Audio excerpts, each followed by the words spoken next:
Estão me ouvindo agora, gente?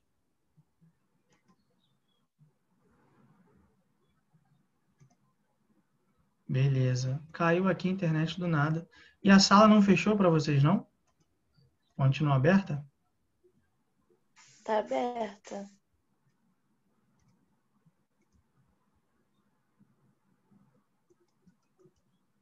Estranho.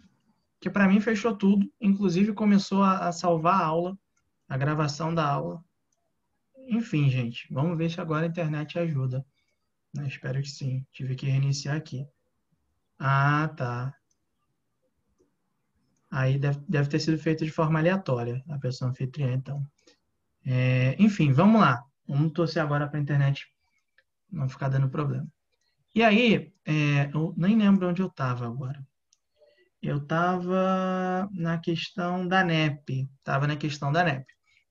Então, logo após a Guerra Civil acabar na Rússia, a gente vai notar que o Lenin ele vai adotar a NEP, Nova Política Econômica. Essa nova política econômica, como eu já vinha falando, tinha como objetivo dar um passo atrás para dar dois à frente. E aí, o que significaria isso? Abrir a economia soviética, tá? Abrir a economia soviética para a existência de pequenas empresas privadas e para investimentos de empresas estrangeiras na União Soviética. No entanto, tanto essas empresas privadas quanto investimento estrangeiro não eram em setores estratégicos da economia, tá? Como assim setores estratégicos? Por exemplo, os bancos. Os bancos e o setor financeiro continuavam estatizados, tá? Ou seja, eram do governo soviético, porque eles tinham o objetivo, né, de desenvolver a economia a partir dali. Então, o objetivo era justamente esse: tentar fazer uma recuperação à economia da União Soviética. No entanto, para muitos que faziam parte do Partido Comunista Soviético, a ideia da NEP era considerado que eles poderiam chamar de uma degeneração do comunismo. Então, eles alegavam, alguns setores do Partido Comunista alegavam que a existência de uma política econômica como a NEP significava ou significaria, ao longo do tempo, a degeneração do comunismo. Então, o comunismo ele iria se destruindo por dentro, vamos colocar assim, por conta da implementação desses projetos. Nesse sentido, o que a gente vai observar? A gente vai notar que o Stalin era um dos caras que discordavam da NEP, tá? Não à toa, a gente vai ver que quando ele vai assumir o poder, ele vai acabar com a NEP, tá? Então, isso era o modelo que o Lenin adotou. No entanto, o Lenin morre em 24, e aí a gente já tinha comentado na aula que vai ocorrer uma disputa dentro do Partido Comunista entre o Trotsky e o Stalin. E aí o Trotsky ele defendia a ideia de uma revolução mundial, mas ele também não era bem aceito dentro do Partido Comunista por conta das diversas críticas que ele fazia ao Partido Comunista, críticas externas, que isso poderia levar ao enfraquecimento do Partido Comunista, e o Stalin, que ele já era um burocrata de carreira dentro do Partido Comunista, e ele defendia também a ideia da revolução dentro da União Soviética, para se depois, se necessário, você começar a expandir os ideais para o restante do mundo. Então, o Stalin ele vence essa disputa, vamos dizer assim, e aí ele começa a fazer um modelo de governo, ele começa a governar a União Soviética aos seus moldes, obviamente. Primeiro, ele começa com a ideia de uma centralização de poder nas suas mãos. Então, antes do Stalin assumir o poder, havia dentro do governo soviético as funções de secretário-geral do Partido Comunista, havia o ministro da Defesa, havia o primeiro-ministro. O que aconteceria se Trotsky assumisse o poder? Assim, eu não vou saber te falar, eu não vou saber te falar mesmo, porque em história a gente evita fazer o que a gente costuma brincar da futurologia. né? Assim, porque são coisas que não tem como a gente imaginar. Não tem mesmo como a gente imaginar, porque depende de uma série de fatores, né? A Europa, a gente estava vendo que quando Stalin assumiu, mas se fosse o Trotsky, estava acontecendo, estava o início dos movimentos fascistas, enfim, depois vinha a crise de 29. Então, são uma série de fatores que não tem como a gente chegar e dizer o que aconteceria se o Trotsky assumisse o poder, porque não dependia só dele, entendeu? Não dependia. A gente não sabe qual seria a medida que ele adotaria enquanto o crescimento dos movimentos fascistas. A gente não sabe se ele adotaria, por exemplo, uma ideia de um plano quinquenal. Enfim, né? A gente não sabe se ele manteria o que o Lenin vinha fazendo. Então, assim, é meio complicado, é meio complicado. Em história, a gente evita fazer muito isso. A gente evita mesmo. É o máximo que eu costumo falar, e mesmo assim com muita ressalva, é que o Vargas, quando ele se mata, ele meio que adia um golpe em 10 anos. Mas, assim, é errado dizer isso também. E por que é errado? Porque necessariamente o golpe que seria dado em Vargas em 54 não foi com os mesmos indivíduos, não foi com os mesmos objetivos do golpe que foi dado em 64. Então, tá entendendo? A gente não pode meio pensar nisso.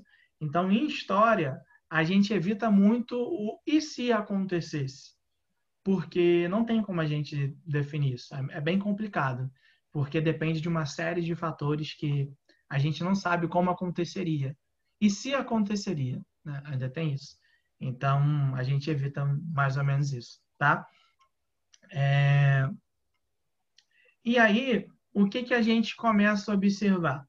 O Stalin, assim que assume, ele vai centralizar o poder na União Soviética em suas mãos. Então, ele vai assumir o cargo de secretário-geral do Partido Comunista. E aí, o que é um secretário-geral do Partido Comunista? Era o cara que comandava o Partido Comunista. Tá? Então, ele era o líder do Partido Comunista. Ele assumiu também o Ministério da Defesa. Então, o Ministério da Defesa passou às suas mãos. Tá? E ele também assumiu o cargo de primeiro-ministro. Então, ele concentrou todos os poderes em suas mãos. A partir desse momento, a gente começa a observar que o Stalin é a grande liderança dentro do país. Não à toa, a gente nota também, eu comentei isso na aula com vocês, que ele começa a fazer um grande processo de perseguição política aos seus inimigos. Né? Entre esses estava a figura do Trotsky. Não à toa, o Trotsky é assassinado mais à frente, enfim. E tem aquele processo que eu cheguei a brincar com vocês, do jogo dos 7 erros, né? Das imagens que o Stalin ele alterava para, por exemplo, apagar da história seus inimigos, como Trotsky. Então, a gente começa a observar que há uma centralização de poder através da figura do Stalin. Um outro ponto que chama atenção é o fim da NEP.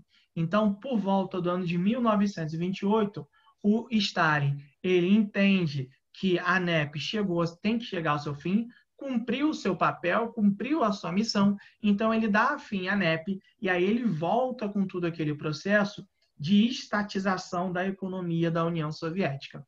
Então a gente vai notar que a partir de 28, com o fim da NEP, o Stalin passa a implementar, vamos colocar assim, todo aquele seu projeto de estatização, toda a ideia do socialismo em si, sem uma abertura para o capitalismo, essas coisas como um todo. Beleza? E aí, quando ele faz o fim da NEP, ele adota um outro plano econômico, que é os planos quinquenais, que de 5 em 5 anos a União Soviética ela começaria a desenvolver a sua economia baseada nestes planos. Tá? Então, era um plano de 5 em 5 anos para desenvolvimento da economia soviética. O que a gente vai entender? Que dentro desses planos quinquenais, de início, o primeiro plano quinquenal, ele tinha como objetivo criar as bases para o desenvolvimento econômico da União Soviética. E esse desenvolvimento econômico que o Stalin defendia, o desenvolvimento que o Stalin ele tentava pôr em prática, era um desenvolvimento baseado na ideia de uma industrialização, principalmente numa indústria de base, uma indústria pesada. Né? Então, a ideia inicial desses planos quinquenais era, primeiro, criar as bases para uma industrialização, e aí depois você começa a industrializar a União Soviética baseado em uma indústria mais pesada. Então, esses eram os planos quinquenais. Não à toa a gente coloca que um dos únicos países que ou não sofreram ou tiveram danos mínimos por conta da guerra, por conta da crise de 1929, é a União Soviética do Stalin. Tá? Então, a gente coloca justamente essas características. Além disso, o que a gente vai notar também? Que o Stalin ele vai implementar um modelo de produção agrícola baseado nas fazendas, tá? Mas baseado nas fazendas cooperativas. E aí, quando eu digo fazendas cooperativas, eu estou falando das sovkhozes e das kolkhozes, que a gente já tinha falado naquela aula. Ou seja, a produção ali era dividida entre Estado e a população, beleza? E é isso aqui, não precisa lembrar não, mas eu botei só para a gente falar isso aqui, que é importante. Mas vou ter que lembrar disso agora. Não, tá? Então, a gente começa a observar que o Stalin ele implementava esse projeto muito forte. No entanto, isso não bastava para ele com o desenrolar da União Soviética, com o desenrolar da história. Durante a guerra e no pós-guerra, mas qual guerra? Segunda Guerra Mundial, a gente vai notar que a União Soviética do Stalin vai começar, né, vai buscar a implementação de um projeto de expansão dos seus ideais para o mundo. Só que quando eu digo para o mundo, eu estou falando mais para o lado oriental, da Europa Oriental em diante. Então, o Stalin ele começa o seu projeto de expansão das áreas de influência soviética. E essa expansão ela tinha como grande objetivo bater de frente com os Estados Unidos. É só lembrar, gente, o que a gente estava falando em relação à Segunda Guerra. Então, quando a gente estava colocando sobre a Segunda Guerra, a gente falou justamente isso, que já durante, né, a fase final, a gente nota que União Soviética e Estados Unidos começam a negociar, começam a fazer alguns acordos, no qual eles vão estar buscando a divisão em áreas de influência. Então, a gente nota que, nesse momento, Estados Unidos e União Soviética elas já estão começando a se tornar rivais, ao ponto de que se inicia nesse momento pós Segunda Guerra, a Guerra Fria, que a gente já está cansado de falar, já é terceira vez que eu estou copiando essa mesma parte aqui, e eu nem vou falar para vocês de novo, porque eu acho que vocês estão carecas de saber, beleza? Então, assim, é um conflito que vai de 1945 a 1991, e a principal característica é a ideia da destruição mútua assegurada.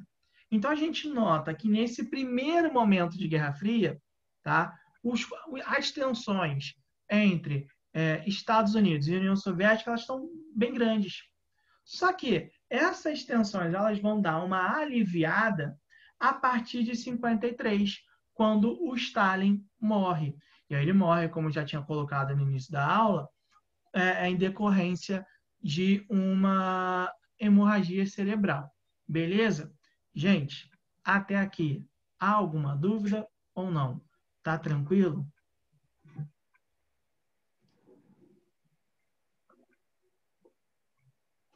Tranquilo mesmo, né, gente? Pelo amor de Deus. Então, é basicamente isso que acontece nesse período. Então, o que a gente tem que notar? Tá? Só para relembrar aqui. O Lenin, ele adota uma medida baseado no que a gente entende como a NEP. Então, foca na ideia da NEP para o governo Lenin. O Stalin, quando ele entra, ele altera tudo isso e aí implementa um governo mais centralizado na sua figura. Isso é importante a gente deixar claro, tá? E um governo que ele agora vai focar né, no desenvolvimento socialista baseado em processo de industrialização. E aí vai entrar na fase, no período que a gente conhece, como da Guerra Fria mais à frente. Sendo que quando Stalin morre em 53, a União Soviética ela vai passar por um processo que a gente chama de desestalinização. Então, o que vocês podem entender com desestalinização? Vai ocorrer um processo de desconstrução ou de destruição de todo o modelo implementado pelo Stalin desde que assumiu. Tá? Então, a primeira ideia é essa. Por quê? Assim que o Stalin morre, quem vai assumir o poder dentro do Partido Comunista é uma ala contrária a toda aquela perseguição que eles defendiam que o Stalin fazia, essas questões como um todo. E o primeiro nome que assume é o nome do Nikita Khrushchev, tá? Se diz Khrushchev, não é Khrushchev não, tá? Khrushchev.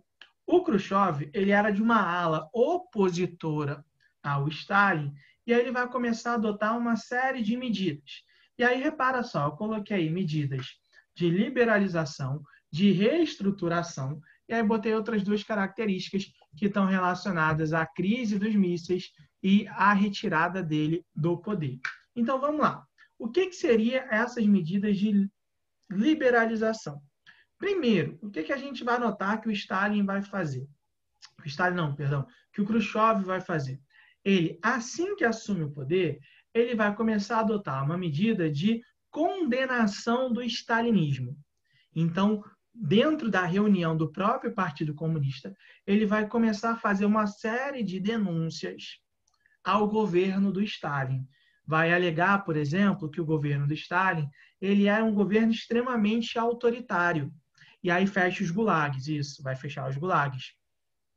E aí vai alegar que o governo, vai denunciar, no caso, que o governo do Stalin era um governo extremamente autoritário.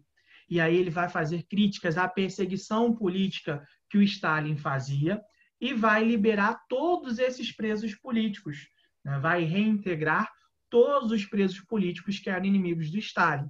E dentro desse processo de liberalização, como o Bruno já bem colocou aqui, ele vai fechar os gulags. O que eram os gulags? Tá? Muita gente associa os gulags como campo de concentração. Tá? E aí tentam associar como campo de concentração dos nazistas. Tá? Não tem a ver. Tá? Não tem a ver. O gulag não era um campo de concentração tal qual dos nazistas. Os gulags eram um campo de trabalho forçado aos inimigos, aos presos políticos, tá?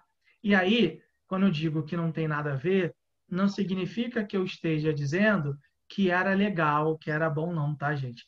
Eu só estou tentando desligar uma imagem de um do outro, porque geralmente as pessoas confundem os campos de concentração nazistas com os gulags. São coisas distintas, mas que necessariamente uma não é melhor do que a outra ou menos pior do que a outra, tá?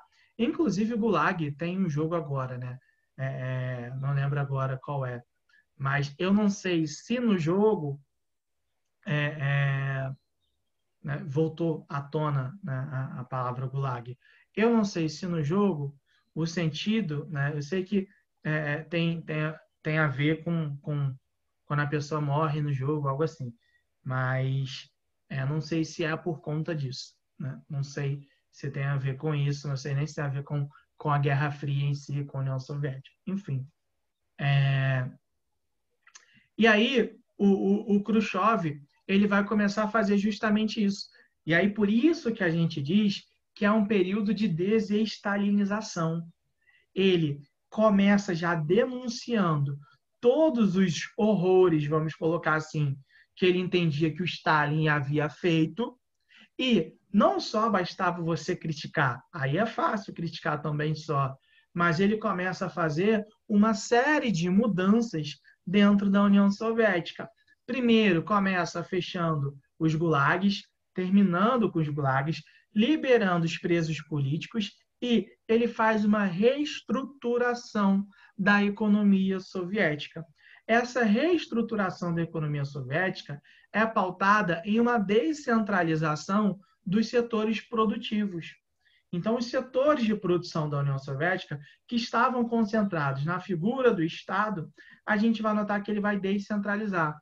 Esse termo descentralizar é legalzinho porque ele dá uma suavizada, né? Ele tenta dar uma suavizada na ideia de que ele está abrindo a economia ao capital externo. Então, esse é um ponto que a gente tem que ter noção. Então, ele está abrindo a economia, de certa forma, à iniciativa privada. Então, a gente vai observar que quando o Khrushchev assume o poder lá, ele altera toda a postura que o Stalin tinha e começa a abrir aos poucos a economia, né, da União Soviética nesse momento. O grande problema é que, em 1961, vai ocorrer a crise dos mísseis entre Cuba e os Estados Unidos. Sendo que quando eu coloco Cuba, eu estou falando União Soviética. Eu não vou falar aqui, não vou ficar trabalhando aqui com a crise dos mísseis efetivamente, porque a gente vai falar na próxima aula, quando a gente for trabalhar com a Revolução Cubana, tá? Então, na aula que vem, a gente vai falar de Revolução Cubana, então não vou ficar explorando aqui a crise dos mísseis. A gente deixa para a semana que vem. Mas a crise dos mísseis vai gerar um desgaste para o Khrushchev, principalmente porque isso, né, e aí é extremamente importante a gente falar isso, a crise dos mísseis talvez tenha sido um momento de maior tensão em toda a Guerra Fria. Porque naquele contexto ali, a gente observou claramente que um estava apontando míssil para o outro. Nunca havia ocorrido isso com uma maior clareza, com uma maior expressão, vamos botar assim. E aí foi um momento de maior tensão. E isso gerou um desgaste para o Khrushchev, ao ponto de que todo esse desgaste gerado, um temor de fato de uma guerra entre Estados Unidos e União Soviética, fez com que 3 anos depois, ou seja, bem rápido, né? Para a gente 3 anos é muito, mas num contexto político isso é muito rápido. De 3 anos depois, o Khrushchev ser retirado do poder, né? A apostila de vocês trabalha com o termo golpe, tá? Que o Khrushchev ele tomou um golpe dentro do Partido Comunista. E aí, isso eu gosto muito de falar sempre para qualquer turma que eu dou aula. Quando a gente vai falar de golpe ou de revolução, a gente tem que ter uma noção quanto ao termo, tá? Porque geralmente a gente utiliza o termo golpe quando não agrada a gente. Então, quando o movimento político, por exemplo, é contrário ao meu ideal, né, e aí ocorre uma retirada de poder, eu considero aquilo ali como um golpe. Agora, quando vai de acordo com o meu interesse, com a minha ideia política, a gente considera aquilo ali uma revolução. Sendo que, para a gente identificar se é uma revolução ou se é um golpe, a gente tem que entender o contexto, a gente tem que entender também os movimentos posteriores. Ou seja, e aí, o que eu estou falando para vocês? Se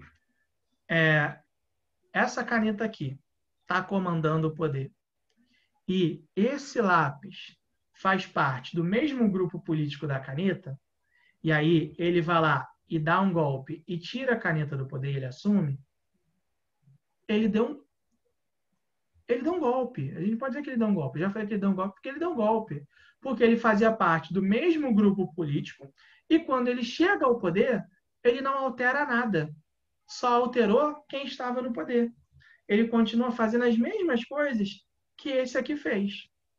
Tá entendendo o que eu quero dizer? Então, um golpe ocorre quando eles fazem parte de um mesmo grupo político e um tira o outro, mas começa a fazer a mesma coisa que o outro fazia. Agora, se esses dois são de grupos distintos, tá? São de grupos distintos. E aí ele toma o poder desse aqui e começa a fazer uma revolução, uma transformação como um todo, ele vai lá e fez uma revolução, como eu já coloquei. Porque ele alterou todas as estruturas. Ele não alterou só quem estava no poder. Então, revolução é quando há a retirada de alguém, a mudança no poder, mas você começa a fazer uma transformação. Um golpe é quando você tira e você, né, começa a fazer mesmas coisas ou você começa a gerar um governo autoritário, algo do gênero assim. Isso é crime, né, golpe, porque os caras não são presos. Então, aí é que está a grande ideia. Dizer que é crime é um tanto complicado, porque é isso que eu vou tentar explicar para vocês. Às vezes, um movimento que é golpista, ele pode ser taxado de revolução. Tá entendendo? E quando a gente fala, da mesma forma, um movimento revolucionário, ele pode ser taxado de golpista. Depende de quem conta a história. Porque geralmente quem conta história é quem vence. E quem vence conta a história da sua própria maneira. Mas o que a gente pode entender muito é que uma revolução, ela sempre. E aí, quando eu digo uma revolução, estou dizendo uma revolução social. Uma revolução social é uma revolução que ela preza em melhorar as condições da sociedade. Já um golpe, ela tende a piorar as condições da sociedade em prol de uma única parcela da sociedade. Então, assim, é quando o movimento pensa em mais em um grupo exclusivo do que qualquer outra coisa. Então, sobre 64, há as duas visões, né? E aí é que está a visão de um lado e a visão de outro, né? Mas, né, como eu não estou dando história do Brasil para vocês, eu deixo para vocês verem isso aí em História do Brasil, tá? Vocês veem isso aí em História do Brasil. Então, a gente começa a observar justamente isso. Por isso que aqui eu optei, como vocês bem podem ver, tá? O Khrushchev sendo retirado do poder. Eu não falei nem que é uma revolução e nem falei que é um golpe. Há um movimento de retirada do Khrushchev do poder dentro do próprio Partido Comunista, por conta desse desgaste que ocorreu graças à crise dos mísseis. E aí, no lugar do Khrushchev, vai assumir o Brezhnev, tá? Leonid Brezhnev. O Brezhnev era de um grupo ligado aos ideais do Stalin, ligados ao stalinismo. Então, o que a gente vai observar? Que a morte de Stalin assume um grupo ligado a um processo de desestalinização, que entra em crise rapidamente e aí volta para a ideia de um movimento ligado ao stalinismo. Tá? Gente, só para eu confirmar, a aula termina 9h35. É isso? É isso. Tá? Termina 9h35. Porque já são 9 horas e eu vou me perdendo falando aqui sem saber a hora. E aí assume um grupo ligado ao stalinismo. Tá? Esse grupo ligado ao stalinismo, o que ele vai começar a fazer? A anulação das medidas do Khrushchev. Então, tudo aquilo de liberalização e reestruturação, a descentralização da economia, né, o fim das perseguições, vamos colocar assim, eles param com isso. E aí, o que eles vão fazer a partir de agora? Vão reforçar o poder novamente, o poder central, através de um processo de burocratização.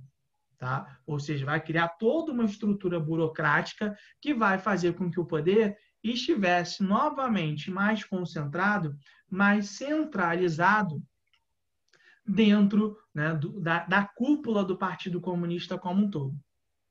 No entanto, o que a gente vai observar com uma maior clareza é que, nesse período, a União Soviética ela vai voltar com seu projeto de uma expansão da sua influência em direção ao mundo oriental, vamos colocar desta maneira. E aí, não à toa, a gente vai observar que na Guerra do Vietnã, que vai ocorrer entre Estados Unidos e Vietnã entre os anos de 1965 e 1973, a União Soviética vai apoiar claramente o Vietnã do Norte através da figura do Ho Chi Minh. O Ho Chi Minh era o líder do Vietnã do Norte. A União Soviética, através do Brezhnev, vai apoiar o Vietnã contra os Estados Unidos. Além disso, a gente vai notar que eles também vão buscar influenciar, né, ter um controle sobre a região do Afeganistão, né? A União Soviética vai participar da Guerra do Afeganistão em 1979. E também, isso é um ponto importante, vai ocorrer uma interferência da União Soviética na Primavera de Praga de 1968. E aí, isso é um ponto que a gente pode falar mais à frente, quando a gente for falar sobre Estados Unidos, sobre alguns movimentos liberais que vão ocorrer no mundo durante a década de 60.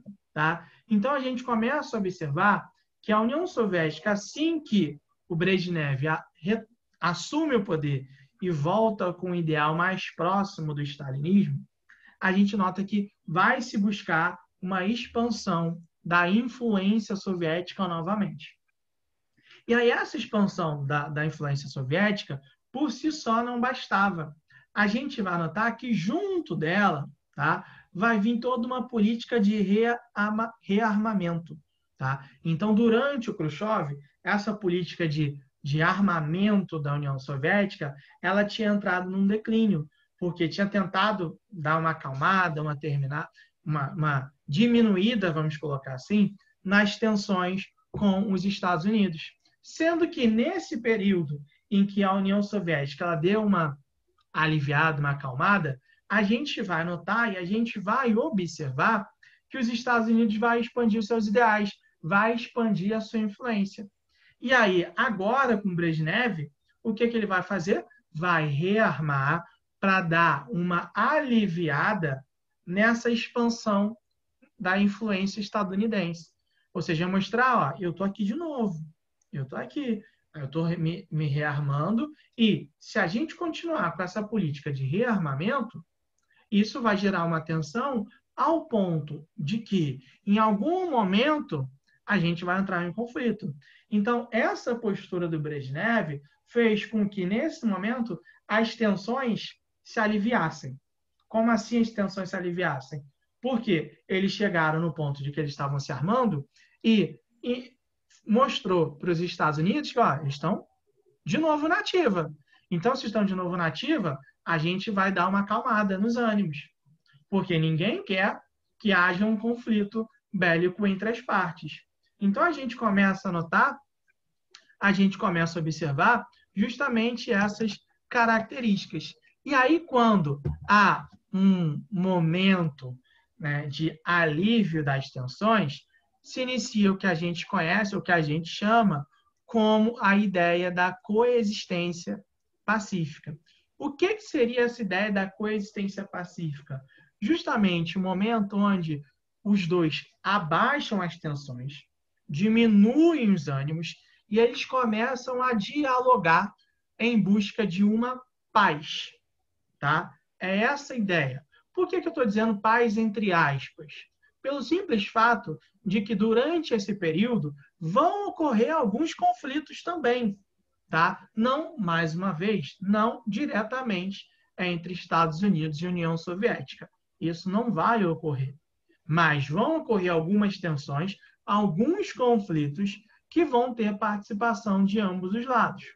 O ponto interessante é que o Brezhnev e o Nixon, que era o presidente dos Estados Unidos, Richard Nixon, eles vão assinar 2 acordos, tá, com um intuito de limitar a produção de armas atômicas. O Plano SALT I e o Plano SALT II. Beleza? Então, até aqui, gente, tranquilo ou não? Alguma dúvida?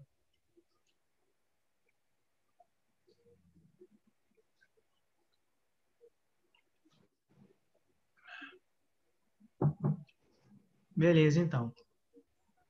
E aí, a gente começa a observar justamente essas questões até agora. É uma sigla, tá? É uma sigla. E aí, a gente começa a observar que se inicia a fase da coexistência pacífica.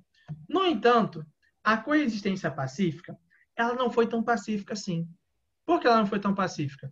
Porque a gente observou, por exemplo, alguns conflitos, como a questão da guerra do Canal de Suez, ou a Guerra de Suez, como a gente pode chamar. A gente observou uma corrida armamentista, a gente observou uma corrida espacial, que, querendo ou não, isso mostrava as tensões entre os lados. Sobre a Guerra de Suez, deixa eu primeiro mostrar aqui uma imagem para vocês.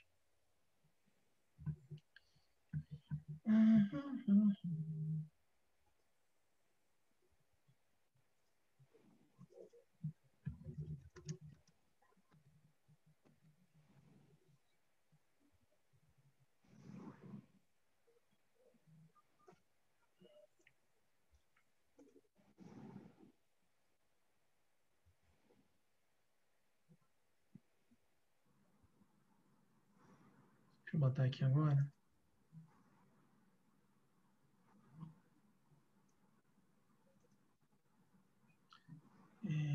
Aqui. Vocês estão conseguindo ver a imagem no Google ou não? Beleza, olha só. Então, repara só. Desconsidera essas linhas aqui, tá? Por enquanto, desconsidera isso. Então, repara, o que a gente vai observar? O canal de Suez é um canal que fica na região do Egito, tá? Que era de controle do Egito, vamos colocar dessa maneira. E aí, qual a importância dele? Tá? Aqui é a região do Mar Vermelho, beleza? Então, o que a gente nota? Olha só. Antigamente, para você sair, por exemplo, da Inglaterra, e a Inglaterra ela controlou o Canal de Suez, controlou o Egito, porque era uma colônia inglesa, tá? Para você sair da Inglaterra em direção à Ásia, você precisava fazer aqui ó, todo o contorno ao continente africano. No entanto, com o Canal de Suez, você possibilitava de algum europeu da Europa, você sair da Europa, né, e por aqui você chegar no continente asiático. Então, olha a possibilidade que o Canal de Suez permitia, tá, aos europeus. Facilitava, né, assim, assombrosamente o transporte, né, o caminho em direção ao continente asiático. E aí, obviamente, facilitar, quais são as consequências dessa facilidade? Primeiro, tudo marítimo, isso. Primeiro, você, obviamente, reduzia o tempo, tá? Isso é um fato. Você reduzia os gastos e, consequentemente, você reduzindo tempo e gasto, o comércio, tá? Comércio com a Ásia ficava muito mais barato. Então, durante muito tempo, havia um controle europeu sobre essa região aqui, né?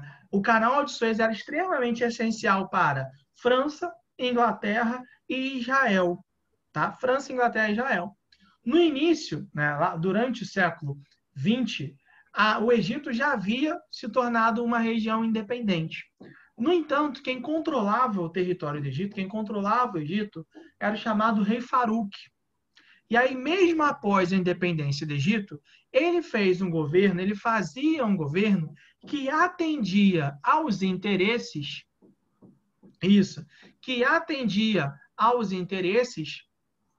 de França, Inglaterra e Israel. Até que, tá? Não vou falar em muito não, porque né, é só mais relatar mesmo. Por quê? Eita, gente, alergia aqui. Então, ele fazia um governo que atendia os interesses de França, Inglaterra e Israel. E aí, durante a década de 1950, há uma revolução social dentro do Egito, onde assume o poder o Gamal Abdel Nasser.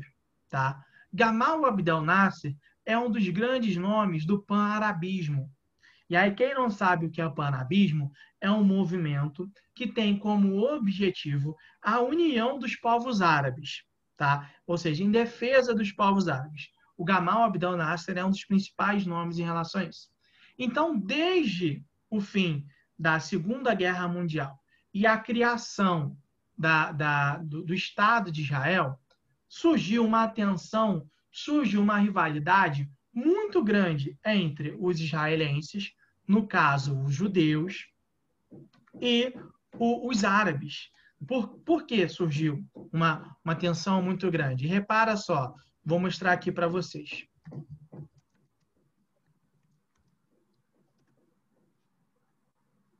Deixa eu ver se... Aqui. Ó,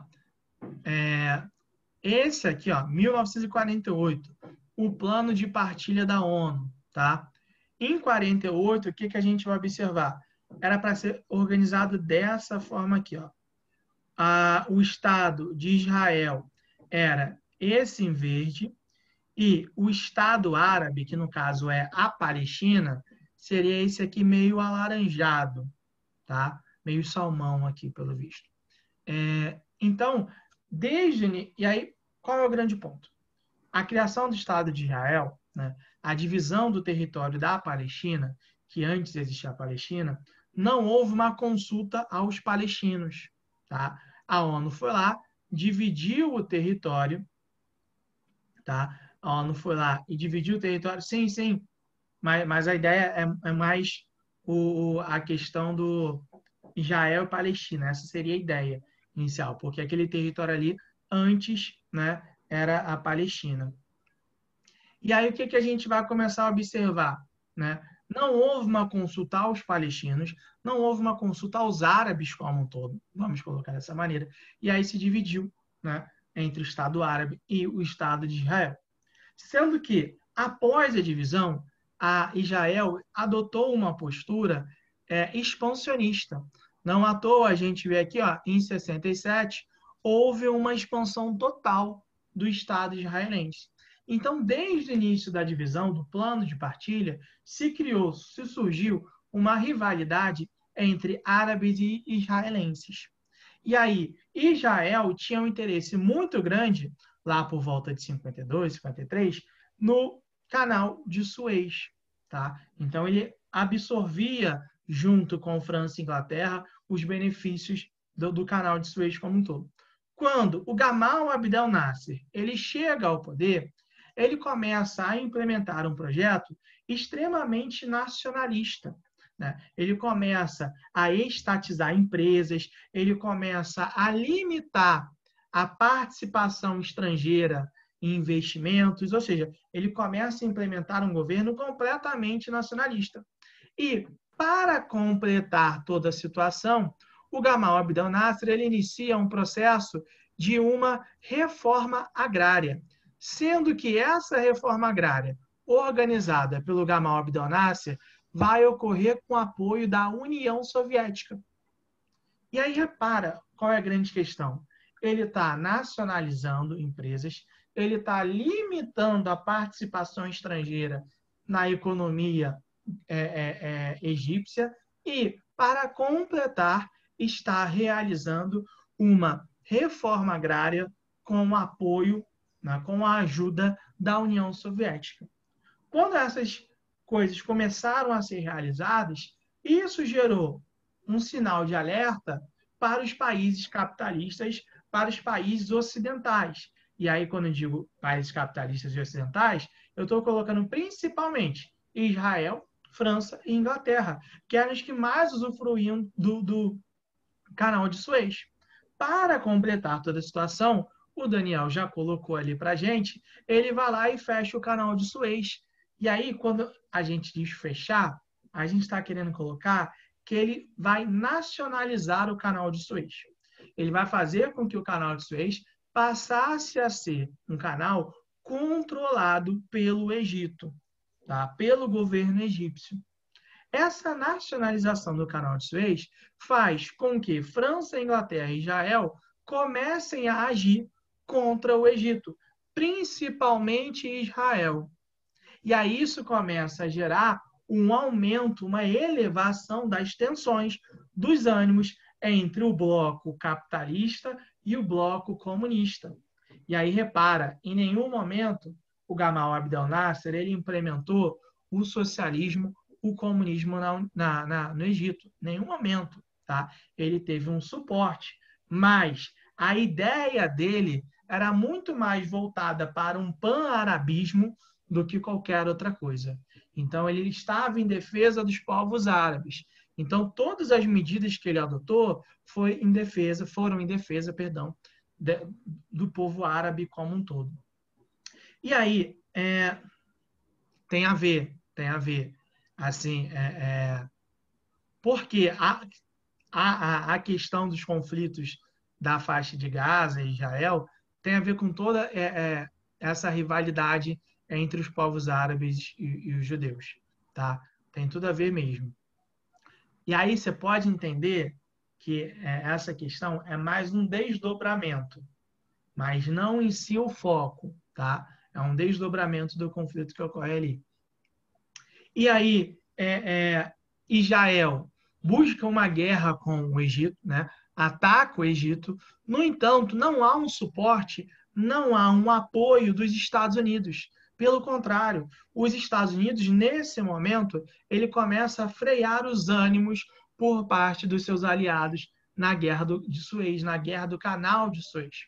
Por conta disso, a guerra ela não tem o objetivo esperado, principalmente por Israel. Israel recua, a guerra chega ao seu fim, e aí a gente começa a observar que naquela região do Egito, tá, a União Soviética ela começa a ganhar uma área de influência, uma área que ela consegue ter um maior poder de barganha, maior poder de negociação. Não significa que o Egito se tornou um país socialista, não é isso, mas virou uma área de influência da União Soviética. Então a gente começa a observar que nesse aspecto ali, né, a União Soviética ela vai conseguir se beneficiar. Ao longo da Guerra Fria, a gente vai ver algumas outras questões ocorrendo, né? Eu acho que a gente vai falar da Revolução Iraniana, que aí inclusive tem um filme que ganhou o Oscar sobre, que é o Argo. É um filme bom, mas é um filme mentiroso. Enfim, a gente vai começar a observar outros processos, outros eventos que vão chamar a atenção também nessa relação conflituosa entre os lados. No entanto, nesse período de coexistência pacífica, um ponto que vai chamar muita atenção é a questão da corrida espacial. Eu cheguei a comentar com vocês em alguma das nossas aulas de que há um conflito hoje, claramente, entre Estados Unidos e a Rússia sobre a questão da produção da vacina. Argo. O nome do filme é Argo. Ele ganhou o Oscar, não lembro agora o ano, se não me engano, em 2012. O ator principal é Ben Affleck. E por que ele é mentiroso? Porque o Argo conta a história de uma missão de retirada de diplomatas dos Estados Unidos, né, do Irã, durante a Revolução Iraniana. Né? E aí no filme mostra que quem fez, né, quem foi a grande liderança desse projeto, né, desse processo, foi os Estados Unidos. Quando na realidade quem organizou tudo e colocou em prática em larga escala foi o Canadá, não foi os Estados Unidos. Mas o filme é muito bom. E, inclusive, eu acho que mereceu o Oscar até, na época. Não sou crítico de cinema, mas eu achei o filme bem interessante. Mas, enfim, além disso, né, que eu estava falando, começa a ideia da corrida espacial. E aí hoje a gente está vendo essa disputa entre Estados Unidos, para mim, está claro, né, pelo menos a disputa de quem vai produzir a vacina primeiro. A Rússia foi lá e fez a vacina Sputnik V, né? Alguns chamam de 5 ou V. Fez a vacina Sputnik V, e aí está para ser agora, né, utilizada em larga escala, pelo menos lá na Rússia, mas ainda há uma desconfiança da comunidade científica internacional. E aí eu lembro que eu comentei com vocês que logo após que a Rússia afirmou que a vacina era eficaz e seria utilizada, eu falei com vocês que, na mesma hora eu pensei, estou aguardando o momento em que o Trump ele vai chegar e vai falar que a vacina dos Estados Unidos também vai ser utilizada. E aí não demorou, tipo assim, 2 dias, o Trump ele já deu uma entrevista dizendo que até novembro a vacina está pronta lá. Sendo que o que acontece em novembro? Em novembro, as eleições, né, ocorrem as eleições dos Estados Unidos. Então, há uma crença muito grande dentro dos Estados Unidos e dentro da comunidade científica internacional de que ele está falando que a vacina vai ser pronta mais como uma questão eleitoreira mesmo, né, de fazer com que ele ganhe as eleições lá. Mas há claramente uma disputa entre as partes, enquanto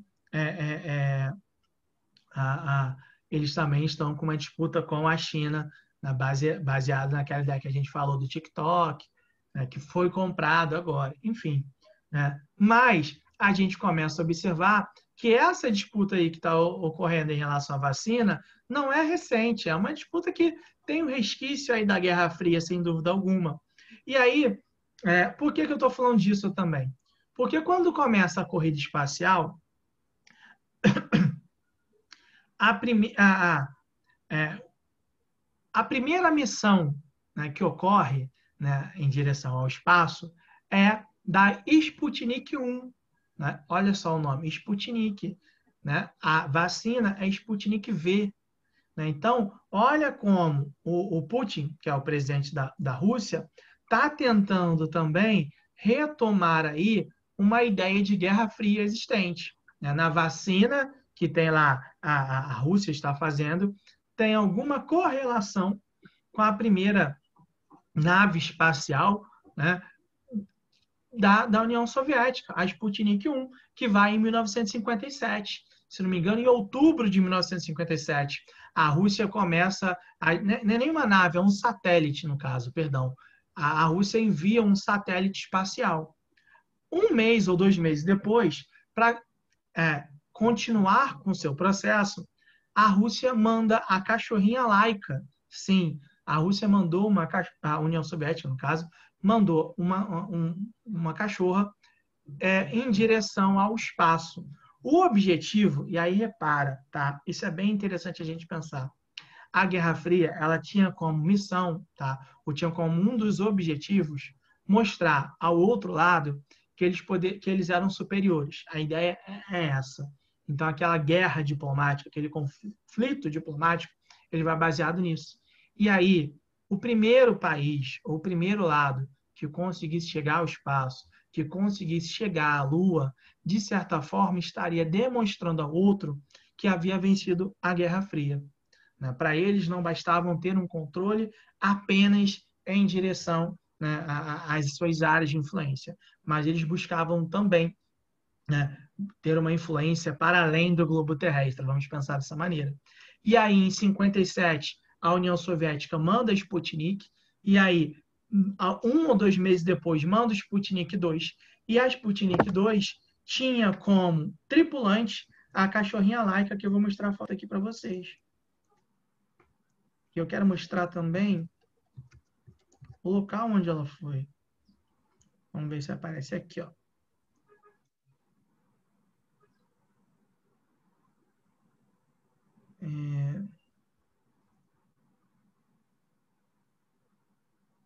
Vocês estão conseguindo ver aí? Então, né? Essa aqui é a cachorrinha Laika, tá? Ela foi enviada, essa aqui é a Sputnik, tá? Ela foi enviada na Sputnik 2 em direção à órbita da Terra. E aí, desde o início, quando ela foi enviada, todos já sabiam que ela não voltaria viva.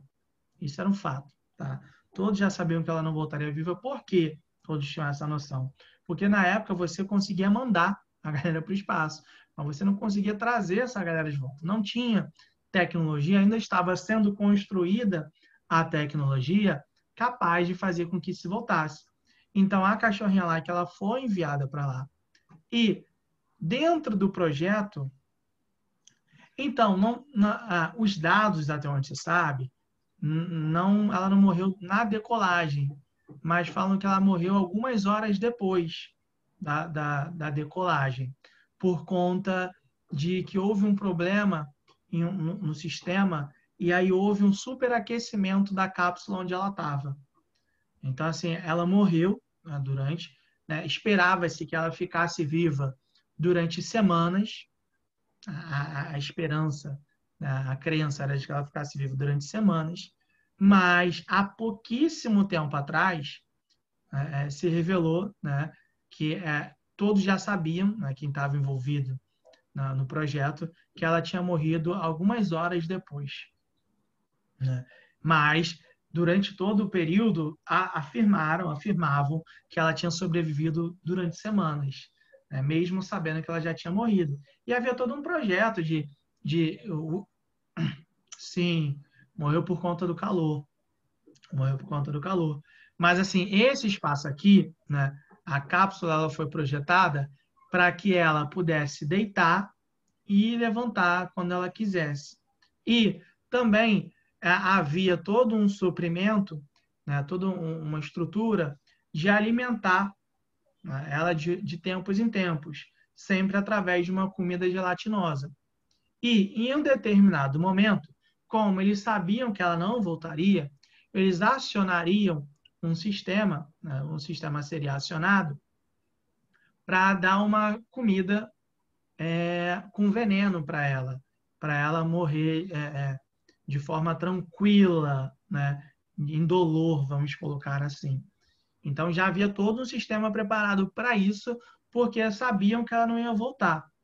E aí a Laika chegou na órbita até, e a ideia que os soviéticos tinham naquele momento era de falar o seguinte, ó, mandamos o primeiro ser vivo em direção à órbita. Era justamente essa ideia que eles tinham, né? O grande problema é que mandaram um cachorro, o cachorro não aguentou, né, nem um dia, e isso começou, obviamente, a gerar uma série de críticas aos soviéticos por conta dos direitos dos animais, essas questões como um todo. Então começaram a gerar uma série de críticas e mesmo assim a União Soviética naquele momento pouco se importou com isso, porque havia uma disputa muito clara entre Estados Unidos e União Soviética nessa questão como um todo. Não à toa, se não me engano, um ano depois, né, um ano depois de a União Soviética ter mandado a Laika para o espaço, literalmente também, né? Ter mandado a Laika para o espaço, a gente vai observar que os Estados Unidos vai criar a NASA. E aí surge a NASA como uma forma de contrapor ao tudo que a União Soviética estava fazendo. Inicialmente, a NASA ela tinha pouquíssimos investimentos mesmo. No entanto, em 1961, a União Soviética ela manda o primeiro homem à órbita da Terra, Yuri Gagarin. Tá? Yuri Gagarin ele é o primeiro homem a chegar à órbita da Terra. E aí os Estados Unidos começam a fazer uma série de investimentos extremamente pesados, né? Ao ponto que, em 1968, eles conseguem fazer com que o homem chegasse à Lua através da figura do Neil Armstrong. Tá? E aí, quando ele chega lá, ele, né, tem uma frase que é extremamente famosa, de que ele fala que aquele passo que ele estava dando era um pequeno passo para o homem, mas um salto gigante para a humanidade. Vou mostrar aqui a imagem. E aí, já colocaram aqui para mim, ó, não é nem 1968, gente, 1969, perdão, tá? Já colocaram aqui para mim. Supostamente, há uma crença ou há uma descrença muito grande, né, de que o homem de fato chegou à Lua.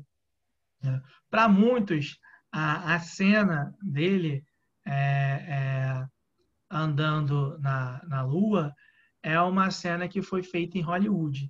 Então, muitas pessoas têm essa noção de que foi uma cena gravada em Hollywood. O ponto é que, né, até onde se sabe, né, o homem chegou à Lua efetivamente. Eu não compactuo com as teorias da conspiração, não. O homem chegou à Lua efetivamente. E aí, né, há um tempo atrás, saiu uma reportagem no Fantástico de uma análise que foi feita na pedra, né, que foi trazida de lá. E aí os estudiosos falaram que efetivamente aquela pedra não pode ser encontrada na Terra. Então essa é um argumento, né, é uma das provas de que o homem esteve na Lua.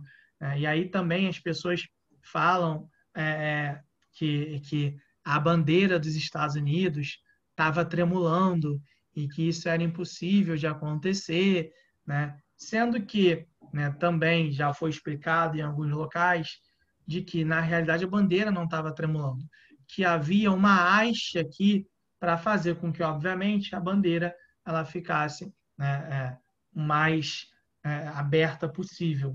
Então, há todos esses discursos. Porém, o que entende e que é oficial até hoje, né, tendo teorias da conspiração ou não, as pessoas acreditando ou não, é que o homem chegou à Lua efetivamente. E aí isso foi importante para mostrar ou para tentar passar uma ideia seguinte: os Estados Unidos havia vencido a Guerra Fria, começou a rolar justamente essa discussão. Porque ao chegar à Lua, né, ao chegar à Lua, estava querendo se mostrar efetivamente de que os Estados Unidos ganhou a guerra. Né? Os Estados Unidos mostrou que é superior à União Soviética. Né? Então começou a rolar esse discurso. Ao mesmo tempo em que, durante a década de 70, ou seja, começa um ano depois que o homem chega à Lua, né, a União Soviética ela começa a entrar em uma crise. Né? E não tem nada a ver com a chegada dos Estados Unidos à Lua, não. Tá? Mas começa a entrar em uma crise. E aí começa a se entender que a Guerra Fria está começando a chegar ao seu fim, né? A União Soviética está começando a declinar com uma maior clareza e os Estados Unidos vai vencer nessa Guerra Fria. Mas até aqui, gente, tranquilo ou não? Deu para entender o que a gente trabalhou hoje, que a gente falou hoje ou não? A bota que está na exposição não bate com as marcas das botas na foto. Isso também. Mas assim, eu não consigo levar em consideração essas teorias da conspiração, não. Já fui muito, né, quando eu era mais novo, mas hoje eu não tenho isso. É tipo a questão que a galera fala dos Illuminatis, papapá. Eu não sou adepto delas, não. Mas, gente, tranquilo até agora? Alguma dúvida? Não?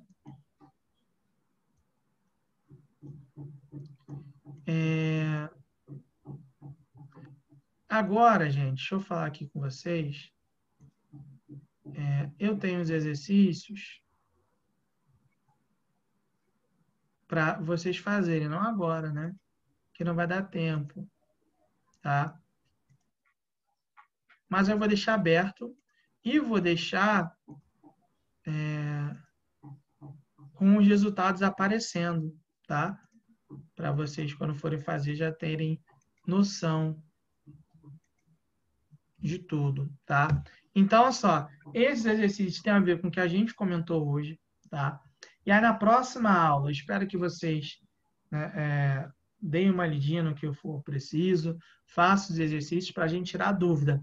Não corrigi ainda a prova de história, não corrigi ainda, mas aparentemente a minha parte, obviamente, né, vocês foram bem até agora. Né? Se eu não me engano, temos 5 questões, das 5 questões, 3 são objetivas e 2 discursivas. Né? E até agora, a média de vocês, ou seja, vocês têm até 50 pontos, né, para fazer a minha parte, foi de 27,5, ou seja, quase próximo das 3 questões objetivas que vocês acertaram. Por exemplo, uma questão, 86% da turma acertou, na outra, 98% da turma acertou, e na última, 91%. Então, assim, vocês foram bem, tá? Foram bem em história. Pelo menos na minha parte, não posso dizer na parte do Renan ainda, porque nem sei se ele corrigiu ainda, a gente não conversou sobre isso, tá? Enfim, em história vocês estão bem, pelo menos na minha parte, mais uma vez. Em sociologia, aquilo que a gente falou, né, no início, mas vamos ver como a gente pode resolver isso aí. Beleza, galera? Alguma dúvida em relação a qualquer coisa? Não, né? Sim, sei lá, tá? Qualquer coisa a gente é só me falar. A gente vai ficando por aqui, pelo menos por agora, tá? E aí a gente volta às 11h30, tá? Às 11h30 a gente volta e a gente fala de sociologia, tá? A gente vai falar sobre monarquia, tá? A gente vai falar sobre Kate Middleton, vamos falar sobre Rainha Elizabeth, sobre o Príncipe William, Charlie, Meghan Markle, um monte de gente. Valeu, galerinha. A gente se vê daqui a pouco. Até já. Tchau, tchau. Um abraço para todo mundo. Né? Um abraço até as 11h30. Bom descanso agora, vocês têm intervalo, não é isso? Tem intervalo, tá? Até já, galera. Vou te fechar aqui para todo mundo. Até, prof.